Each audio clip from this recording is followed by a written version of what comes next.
तर जय शिवराय मित्रांनो, आज आम्ही निघालो होतो नेप्तीला भेळ खायसाठी. नियोजन झालं होतं आमचं. तर आम्ही काय निघालो होतो आणि त्याच्यात आमची आज आहे ना गाठ भर स्टार सोबत झाले डायरेक्ट. निलेश भाऊन ते भेटले डायरेक्ट आम्हाला. आणि काय आम्ही इथून निघालो होतो निफ्टीसाठी. म्हणलं टापकून निघावं आता. आणि तेवढाच भाऊ विषय ना, एक नंबरमध्ये याचे मित्र आले आणि ते नुसते म्हणायचे आम्ही जाऊ का पुढं, आम्ही जाऊ का पुढं. ते काय पुढं जायना मागं आहे ना, नुसते आमच्या जवळ फिरत होते. आणि हे काय आलो तर बघितलं भाऊ दुकानात बंद होतं डायरेक्ट. मग नंतर समोरच्या साईडला गेलो, म्हणलं आता आज आलो तर म्हणलं भेळच खाऊन जायची. मग काय आम्ही इथं थांबलो, भेळ वगैरे बनवून घेतली त्यांच्याकडून. आणि इथं जेव्हा बघितलं तर इथं कोणीच नव्हतं भाऊ. फुल कमी गर्दी होती.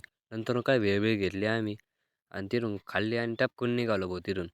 म्हणलं आता निलं भाऊ त्यांची भाऊ शूटिंगचा टायमिंग झालेला आहे, म्हणलं ते येतील आता तिथं. म्हणलं चला मग आता काय. आणि तेवढ्यात आम्ही तिथून निघालो फुल विषय. आणि नगरमध्ये आलो भाऊ. नगरमध्ये आल्याच्या नंतर भाऊ हे गज बघितले. त्याला म्हणलं दामाने गाडी चालव भाऊ. उगाच पडलो ना भाऊ, इकडचा गज तिकडे निघन डायरेक्ट. आणि ही जागा कुठे आहे भाऊ, नक्की सांगा बरं का कमेंटमध्ये. काय मी डायरेक्ट त्यांच्यापाशी आलो भाऊ.